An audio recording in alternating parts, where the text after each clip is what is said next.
बहुत समय पहले की बात है।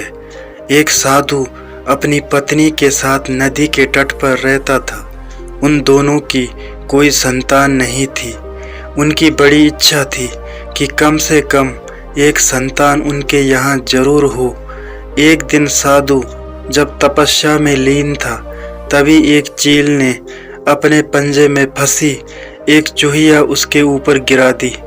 साधु ने उस चूहिया को घर ले जाने का निश्चय किया, लेकिन उससे पहले उसने उसे एक लड़की में बदल दिया। उस लड़की को देखकर साधु की पत्नी ने पूछा, कौन है ये, इसे कहाँ से लाए हो? साधु ने पत्नी को पूरी बात बताई। उसकी पत्नी बहुत प्रसन्न हुई और वह बोली, तुमने इसे जीवन दिया है, इसलिए तुम ही इसके पिता हुए। इस तरह मैं भी इसकी माँ हुई। हमारे यहाँ कोई संतान नहीं थी, इसलिए भगवान ने इसे हमारे पास भेजा है। जल्द ही वह बच्ची एक सुंदर युवती बन गई।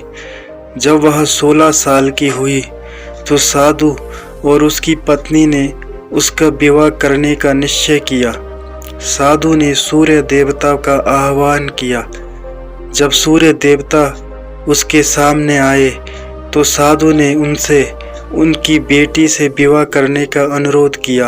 हालांकि लड़की को यह विचार अच्छा नहीं लगा और उसने कह दिया, क्षमा कीजिए, लेकिन मैं सूर्य देवता से विवाह नहीं कर सकती क्योंकि वह बहुत गर्म है। निराश साधु ने सूर्य देवता से कहा कि आप वे ही उसकी लड़की के लिए कोई सुयोग्य वर सुझाएं। सूर्य देवता ने कहा, बादलों के देवता से आपकी लड़की की जोड़ी सही बैठेगी क्योंकि वे ही धूप की गर्मी से उसकी रक्षा कर सकते हैं। साधु ने अपना बादल देवता से उसकी लड़की से विवाह करने का अनुरोध किया। इस बार भी लड़की ने विवाह से इनकार कर दिया और बोली, मैं इस काले व्यक्ति से विवाह नहीं करूंगी। इसके अलावा बादलों की गरज से मुझे डर भी लगता है। साधु फिर से उदास हो गया और उसने बादल देवता से अनुरोध किया कि वे ही कोई सुयोग्य वर सुझाएं। बादल देवता ने कहा, पवन देवता के साथ इसकी जोड़ी अच्छी रहेगी क्योंकि वे आसानी से मुझे उड़ा सकते हैं। साधु ने अब पवन देवता से विवाह का अनुरोध किया।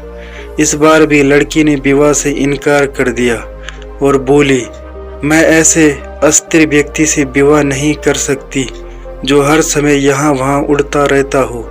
साधु को बहुत दुख हुआ और वह अब काफी परेशान भी हो गया।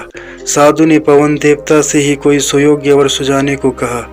पवन देव ने जवाब दिया, पर्वतों के राजा बहुत मजबूत और स्थिर हैं। वे बहती हुई हवा को भी आसानी से रोक सकते हैं। उनसे आपकी लड़की की जोड़ी सही बैठेगी।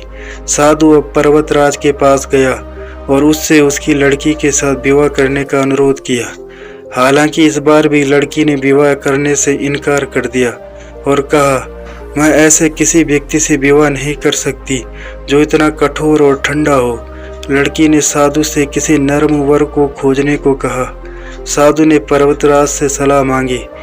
पर्वतराज ने जवाब दिया, किसी चूहे के साथ ही आपकी लड़की की जोड़ी अच्छी रहेगी क्योंकि वह नरम भी है और आसानी से किसी पर्वत में भी बिल बना सकता है। इस बार लड़की को वर पसंद आ गया।